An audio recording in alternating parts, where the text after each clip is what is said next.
Hi friends, ఎలా ఉన్నారు? Friends, మీకు ఫీవర్ వచ్చినప్పుడు తొందరగా వేసుకునే ట్యాబ్లెట్ ఏంటి? మనందరికీ తెలుసు, పారాసిటమాల్. బట్ దీని గురించి మొత్తం మీకు తెలుసా? Paracetamol overview. పారాసిటమాల్ అంటే పెయిన్ మరియు ఫీవర్ తగ్గించే మెడిసిన్. ఈ ట్యాబ్లెట్‌ని ఎసిటమైనోఫెన్ కూడా అని అంటారు. ఇది ఫార్మసీలో మోస్ట్‌లీ కామన్‌గా వాడే ట్యాబ్లెట్. సో దీని బ్రాండ్ నేమ్స్ వచ్చేసి డోలో, కాల్పోల్, క్రోసిన్ ఎక్సెట్రా ఇలా చాలా అయితే ఉన్నాయి. సో ఇది ఎలా పనిచేస్తుంది? It's work on your brain centre, pain signals and body హీట్ని కంట్రోల్ చేస్తుంది. దట్స్ వై ఫీవర్ తగ్గుతుంది.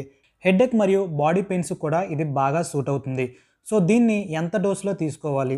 అడల్ట్స్ అయితే 500 mg నుంచి 650 mg maximum 3 times per day. Kids అయితే సిరప్ ఫామ్లో ఇవ్వాలి. వెయిట్ బేస్డ్ డోస్ కూడా ఉంటుంది. ఇంపార్టెంట్ ఏంటంటే డాక్టర్ సజెస్ట్ చేయకపోతే ఓవర్ డోస్ అనేది చాలా డేంజర్. సో కాషన్స్ వచ్చేసి ఎంటీ స్టమక్లో తీసుకోకూడదు, ఫుడ్ తర్వాత తీసుకోండి. లివర్ ప్రాబ్లం ఉన్నవాళ్ళు కేర్ఫుల్గా వాడాలి.